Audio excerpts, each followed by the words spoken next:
The next case is Powell versus Powell. I'll have the attorneys come up. I'll just tell you all that we are going to take a break after the Powell oral argument, and if any of the attorneys want to stay, we're going to have coffee in the lawyer's lounge, and we'll be joining you for that. If you have other work you need to get to, we certainly understand that. There's no pressure to stay, but we are going to take that break after this case before the final case.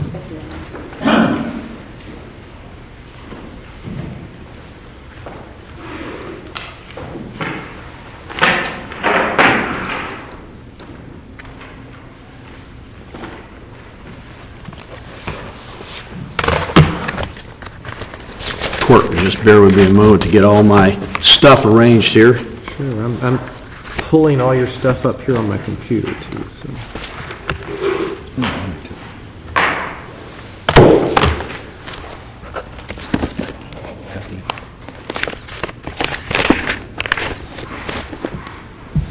You want me to have the light flash yellow at a certain point to remind you you're under your rebuttal time? The yellow button, Your Honor? How much time would you like for rebuttal? 20 minutes. For rebuttal? 20 minutes. I'll just go ahead and argue. Okay. Green button, go? Go ahead. Okay. Please, the court. My name is Stephen Hilker. I am the counsel for Jeanette Powell, the appellant in this case. And this case, of course, Your Honors, involves the issues of whether or not primarily the court even had jurisdiction below to have disturbed a quadro, which was entered on November 25th, 2008. Next is whether or not the court had any authority to have changed what was the provisions of a marital settlement agreement. And then, of course, the other issue, Your Honor, is whether or not there was, in fact, authority to have issued those quadros, which were at variance with the marital settlement agreement and at variance with the quadro that was entered initially by the court, which the court disturbed without having any authority or jurisdiction to do so. Well, let's talk first about the jurisdictional issue. The judge reserved jurisdiction in the final judgment, correct? Yes, sir, Your Honor, he did. However, that exact issue, Your Honor, was addressed in the case of Sullivan versus Malden Trust. And in that particular court, and also in the case of the third DCA in the Miami case, which was Roca, the Roca court, which, by the way, was decided precisely 1 year ago today. On Judge Lawson's birthday? On my 49th birthday. Sir, congratulations. Happy birthday. The Roca court specifically addressed that very issue. And in the Roca court, the court properly held that the reservation of jurisdiction cannot be used as a guise to change a marital settlement agreement. And that's precisely what the court below did. The Roca... Well, that's the second issue. I mean, the question is whether he had jurisdiction. And I guess the real problem I have with your argument there is that the motion to strike the quadro was filed within the 10-day period for rehearing. And there are plenty of cases saying that if you misname your pleading, I mean, all the time we treat a petition for cert as an appeal or vice versa, that you treat it as. So, I mean, I don't know why the court would not have had jurisdiction when there was a motion attacking that order within the time for rehearing that was then granted. And the trial court treated it as if it were a motion for rehearing. Your Honor, that is exactly the issue which I very carefully briefed and I very carefully researched.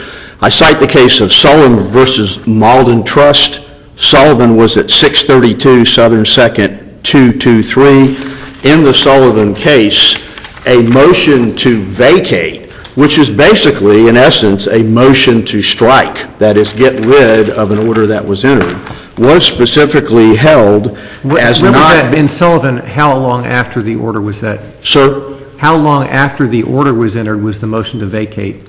Well, in that particular case, Your Honor, it was filed later than the 10 days. Right, because that makes, I would think, a huge difference. I mean, you can't treat something as a motion for rehearing if it's filed after the time for rehearing. It would be untimely. Yes, sir. But do you have a case where a motion to strike or motion to set aside is filed within the time for rehearing, it's treated as a rehearing motion and handled accordingly? But Your Honor, I understand the court's If they point. had styled the motion for rehearing on the quadro, would that be okay then? Sir, If they, within the time, in other words, the quadro got entered on, you said the 25th, which it did. Yes, If they had said, we want a motion for rehearing on the entry of the quadro, would the court have jurisdiction to hear that? if it was a properly drawn motion, and in the case of Sullivan versus Malden Trust, notwithstanding the fact it was a 39-day delay, the court specifically ruled that in this case, South Sea's motion was neither a motion for rehearing nor a notice of appeal. It was a motion to vacate. Now, Malden was decided on two grounds. Number one, it was decided, as the court has stated, that it was late anyway, no matter how you characterize it. But also, the Malden court specifically held that a motion to vacate, and that's what we had in this case, we had a motion to strike, is not a motion for rehearing. And there is also quite a bit of case law that says a proper motion for rehearing is needed in order to preserve the jurisdiction. So if he had called this a motion for rehearing, your argument would be essentially eviscerated? No, sir, because there would have to have been pointed out specific grounds under 1.530. And in this particular case, the gravamen of a lot of that motion was that the three attorneys that Mr. Powell had hired at that time could not agree among themselves as to who was going to show up at the hearing, and therefore they weren't given an opportunity to appear, and therefore they should be able to argue something that they had a full, free, and opportunity to argue, and they never did. The other issue, of course, does slide into the point as to whether or not the gains or losses that the stock market appears to have impacted these people's pension funds was something that was being suffered by the former husband as opposed by the former wife. But the issue that the court just talks about is, in fact, the subject of a lot of case law on motions to strike, and in my research on it, a motion to strike and a motion to vacate is not a motion for a rehearing.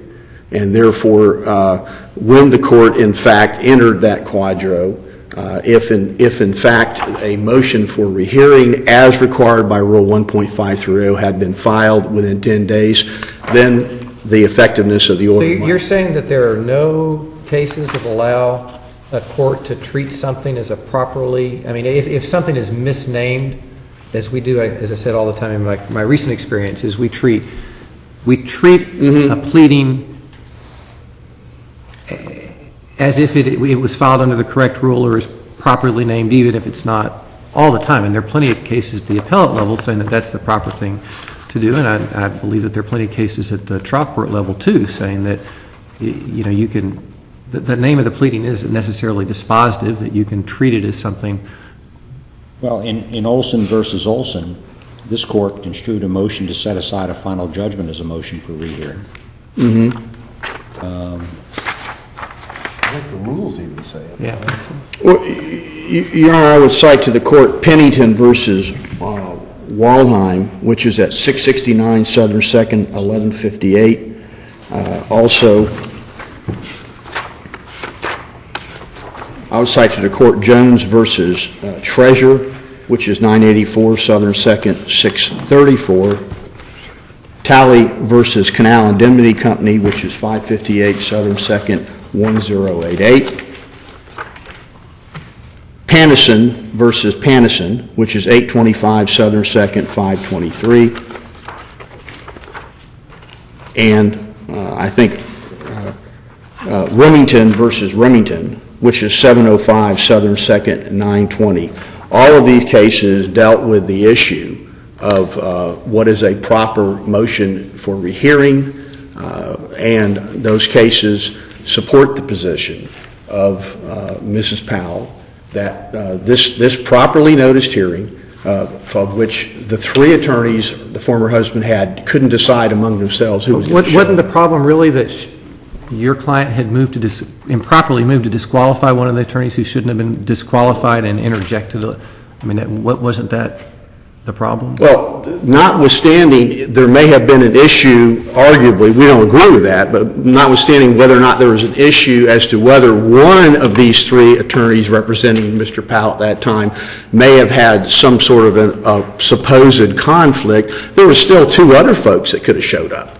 Okay. And it's incredible to me that three attorneys in Orange County can't among themselves agree as to who's going to show up at a hearing involving this significant an issue. Nobody showed up. The quadro was properly entered. There was no appeal. There was no proper motion for rehearing, and therefore the court lost jurisdiction. But notwithstanding that, Your Honor, the issues also involve, even if the court is troubled by the jurisdictional issue, the issue is also simply, Your Honor, that the marital settlement agreement itself was, in fact, changed dramatically. And I would cite to the court Rivero versus Rivero. So you think the marital settlement agreement, it was changed in that your client didn't get the amount of money? Is that it? That she should have gotten? Is that what you're saying? That is... The marital settlement agreement contemplated that the market losses would be borne by the husband? No, sir. The marital settlement agreement, as in Rivero, contemplated the following. In Rivero, which is at 963 Southern 2nd... That's what it's about, the market losses? Sir? I mean, isn't that what the issue is, the market losses? Well, the trial judge spread it among both of them, and you don't think that's correct? Right? The complaint of Mr. Powell is that during the 9 months of 2008, no matter who the record may support, diddled around while Rome burned, and I believe the record clearly supports it was Mr. Powell that did diddling. He didn't take his hand off the steering wheel all the way until June or July on his self-directed accounts, therefore causing the meltdown to have the impact that he later was rescued from by the court below. But notwithstanding who, and we believe the record clearly shows it was definitely Mr. Powell's fault, that market was allowed to melt down. He could have gone and unilaterally gotten a quadro himself, as Mrs. Powell unilaterally got a quadro in November, but he chose not to do it. He chose, based on the record evidence, to not let go of those self-directed funds until July of 2008, watching the market melt down. He caused his own problems, and now Mrs. Powell is having to pay the price. Your Honor, I would also cite to the court Rivero versus... What it is, though, I mean, the market losses got shared by both parties, and you think that's incorrect? Sir? Isn't that what this is about? In other words, the trial judge allocated the market losses among each of them equally, correct? The trial judge changed the valuation date. That's how he did it, right? He changed the valuation date. Where does the term valuation date appear in the marital settlement? The marital settlement agreement says that the benefit doesn't have a number, it doesn't have a percentage, it says the benefit of the parties, sir? Will be at the time of the final judgment, right? The benefit of the parties will each of the parties will have 50% of the total benefit of the marital funds valued as of... Not valued. Sir? I don't see the word valued in there. It says what now? On the date it says 50% of the total of all retirement benefit or such benefits up to the date of the final judgment. Right. Your Honor, at Section A of the record, at page 14, the parties agree to represent that the pension, retirement, and employment benefits of husband and wife need to be divided by this agreement. The parties agree that each shall receive 50% of the total of all such benefits and rights accrued up to the date of the entry of the final judgment of dissolution of marriage. Right. And you keep adding the word valued, and I just don't see that word in there. I mean, it seems like if you say you get 50% of the benefit, that could be construed as a trial judge did, as 50% of the shares as of that date. And that seems like a reasonable... Your Honor, this particular issue, with the wording that is in the MSA, the marital settlement agreement, was addressed in the case of Rivero versus Rivero, which is 963 Southern 2nd 934. In Rivero, that... 963 what? Southern 2nd? I'm sorry, sir. 963 Southern 2nd 934.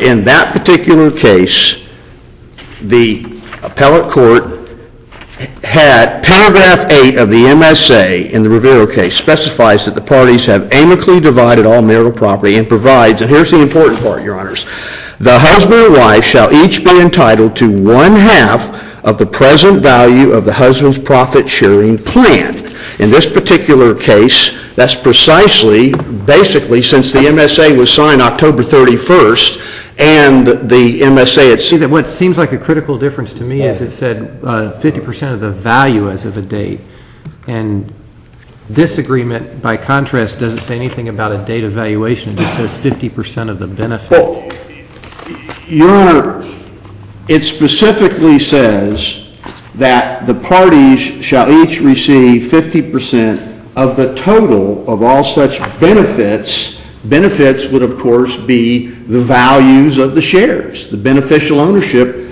and the beneficial right to receive money and rights accrued up to the entry of the final judgment. And in the Rivero case... Did you cite Rivero in your brief? Sir? Did you cite Rivero in your brief? Yes, sir. I cited Rivero in my reply in my reply brief, Your Honor. Well, I'm looking at your reply brief and I don't see it. I wondered why we hadn't read the case, and I think the reason is because it's not... Your Honor, it was in my notice of supplemental authority. Supplemental authority. Yes, sir. I'm sorry. In my notice of supplemental authority. Sorry, Your Honor. In the Rivero case, Your Honor, it does in fact have a 50-50 of the value of the profit-sharing plan, and in the Rivero case, the former wife's interest in the former husband's retirement should be determined in dollars, not number of shares. The former wife is entitled to receive 1/2 of the total value of the retirement at the time the parties executed their agreement. And again, the court was talking earlier about the issue of whether or not you can call a motion for rehearing something else. Again, that same analogy does come into play with this particular issue. This MSA says benefits, the total benefits. And how in the world is Mrs. Powell going to get the benefit of what she should have gotten, whether you say transfer shares or transfer money? How could she have gotten the total benefit when the court below said, we're going to make that 2 years and 2 months later? 2 years and 2 months later, when the market has melted down, she's not getting the total benefit, and as in fact the Rivero case states, she was entitled to 1/2 of the value of that portfolio as of the time of the final judgment. Whether the word value, whether the word benefit is in there, it's quite obvious it means the same thing. She simply didn't get it. Also, in my reply brief, Your Honor, I cite the case that was the Mendoca case, which was in fact entered 1 year ago today, coincidentally, and Mendoca was also a case where there was the issue of whether or not gains or losses in the value of securities in an MSA could be, in fact, brought into play in a post-judgment decision. Mendoca, decided 1 year ago today, also did hold that no, you can't take into account gains and losses. The simple matter here is that there was an MSA entered. That MSA said that the value that the wife's supposed to get out of that MSA, 1/2 of the total benefits of the parties retirement funds. The MSA did not provide for a transfer. Sir? The husband is too, right? Both It's the other parties. half, right? Yes, sir, but that's precisely the issue, Your Honor, is that the valuation date was set before Rome started burning in New York, if I can use a term. And then there was below a lot of argument about whether or not, who delayed, who caused it. I submit that the husband caused it, but no matter who caused it, the husband should not be now rescued from his hanging on to those self-directed funds while the market dropped, hoping against hope that somehow the market was going to miraculously go up. The wife got tired of waiting around, and she did what the husband could have done himself. She unilaterally went and got that quadro in November of 2008. There's no reason why Mr. Powell couldn't have done the exact same thing, and now, after he diddled around, he asked the court below to rescue him from his own negligence. The court did it, and the court did it in a way that totally stripped Mrs. Powell of what she bargained for and what she was entitled to get. Are you saying the market losses were his fault? Sir? You're saying the market losses were his fault? Not his fault, but it was his fault that he allowed those self-directed funds to remain in his hands. And what difference does that make? I don't see it, Mr. Sir? I mean, what is that? In other words, you said he should have got the quadro earlier. Is that it? No, sir. What I'm saying is that he could have done that if he wanted to, but notwithstanding that, Your Honor, the Mendoza case and the case of Rivero. You're out of time, but let me ask you one last question. Yes, sir. And that is, since it's a retirement account, isn't it true that neither party could have just sold those shares? I mean, doesn't the fund have to wait around until somebody retires without a substantial penalty? Well, in this particular case, there was two 401ks. The husband had substantially more in his than in the wife's. And that's why the agreement didn't say transfer between the parties. It only said from the husband to the wife. In order to make the MSA work, and that's that interlineation I talked about in my brief. In order to make it work, the husband had to transfer monies to the wife. He didn't do it. And while the market melted down, he lost his ability to do it. And the wife now is being penalized and not being given what the MSA said, and is trying to... So your time's expired. up. Sir? Your time has up. expired. Thank you. Okay. Thank you, Your Honors.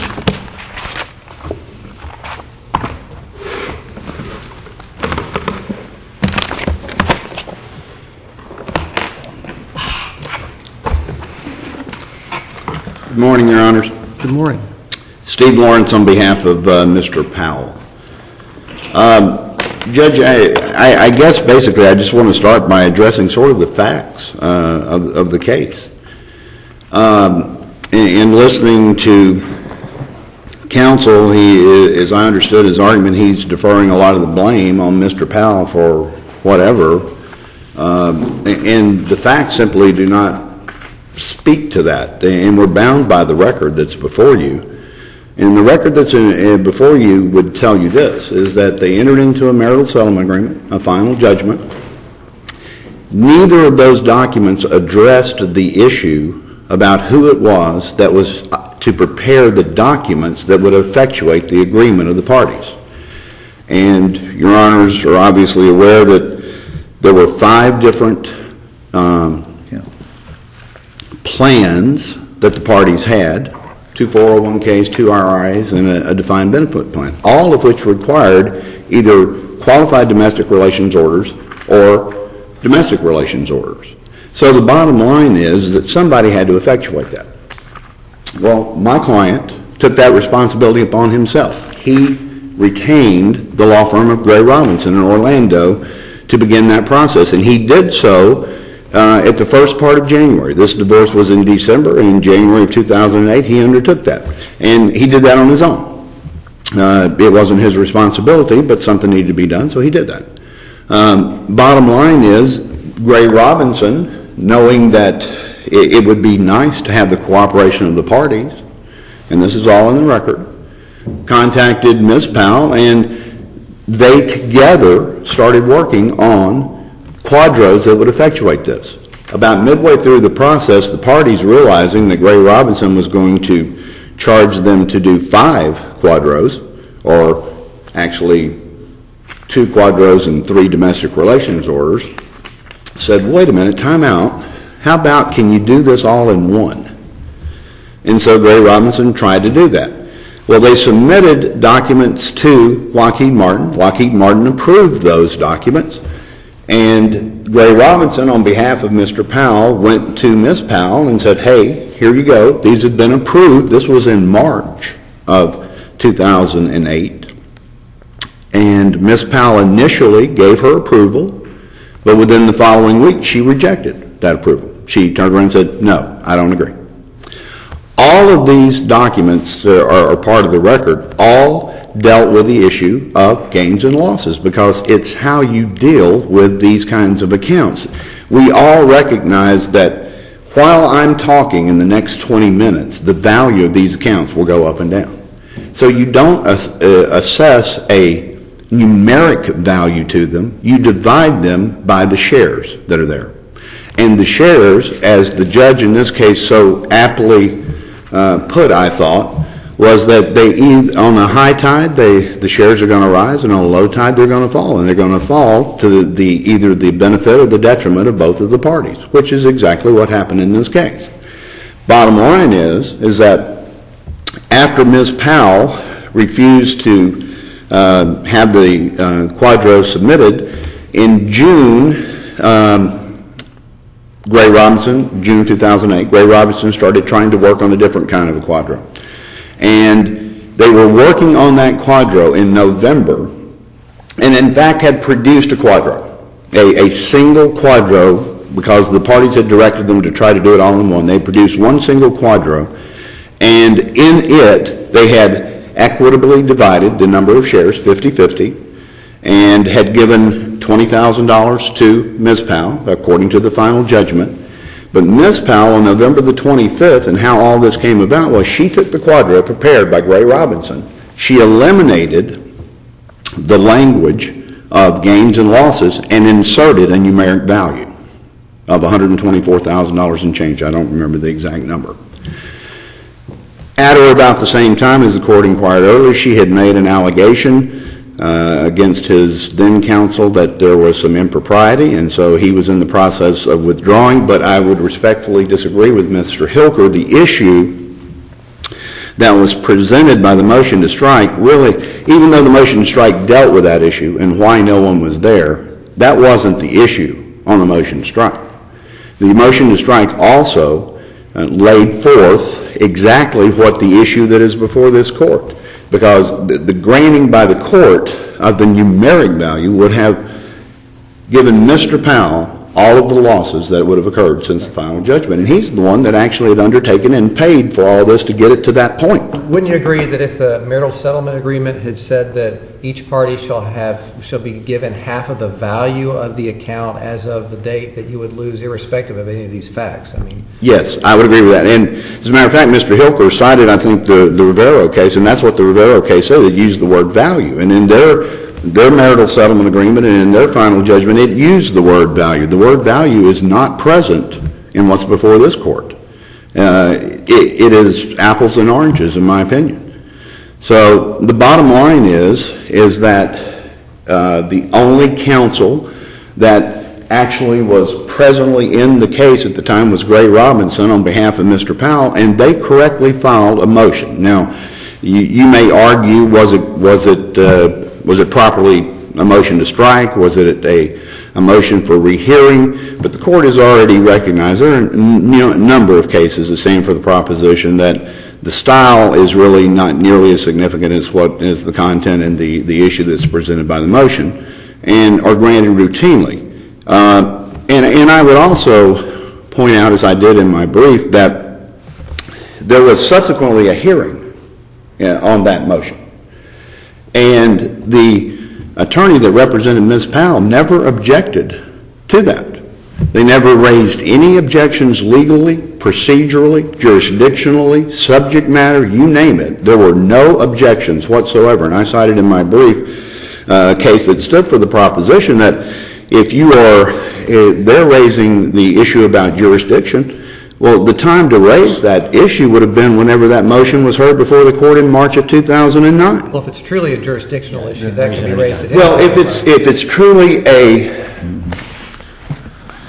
if it's truly strictly a jurisdictional issue, but I would at least disagree that as in reference to the issue about subject matter in this particular case, that it's not appropriate. The final judgment reserved jurisdiction, and interestingly enough, I would tell you this, the Quadro did too. Even the Quadro, because the Quadro was prepared by my client's lawyers. And even though she changed the value, she didn't change the other language. And one of the languages, and I pointed out in the brief, was that even the Quadro itself retained jurisdiction, the court retained jurisdiction until the act itself was totally completed. Well, in this particular case, despite the fact that the court had issued the order after the hearing on the 25th, the money was not actually segregated from the account, according to the testimony that is in the briefs and in the record, until somewhere between the 6th, the 7th, and the 8th of December. So when the motion was filed on the 2nd, even the Quadro itself still retained jurisdiction before the court. So I, quite frankly, am at a loss. I believe the court correctly had jurisdiction. I believe that the issues that should have been raised, if there were any procedural issues dealing with the motion that was before the court in March, should have been raised, and then they weren't. The court, in my opinion, correctly assessed the facts, correctly assessed the testimony, correctly found that what needed to happen was that the shares needed to be divided equally, and the bottom line is that's what they ruled on the 10th. All that would have been well and good, except that the wife, 2 days later, takes the segregated funds that occurred on the 6th, 7th, and 8th of December, takes them out of the 401k and transfers them into another account after the court had, of course, struck the previous segregation of those 401k funds, which now presented a totally unique issue because those issues now were not under the control of Lockheed. Those funds, they'd been put into another account, which, talking about losses, that account's got killed because she's put it into an account that has a 1% interest-bearing account while the stock market in the last 2 years has been going up 16%. But that's a different issue. It is what it is. But that's why at the end of the day, instead of being 5 accounts, there were 6. Because at the end of the day, after she took, when we came back later on that year, after she had, in my opinion, contemptuously taken those funds, after the court had struck the previous order of November, when she struck those funds, now we had to deal with 6 different accounts. So, judges, in my opinion, the court in this case did exactly what it should have done. I believe the law is on their side. I believe the facts are on their side. It would have been inequitable to do anything else. It would be inequitable, in my opinion, to do anything else today. Okay, thank you very much for your argument. Thank you. Okay, we will stand in recess.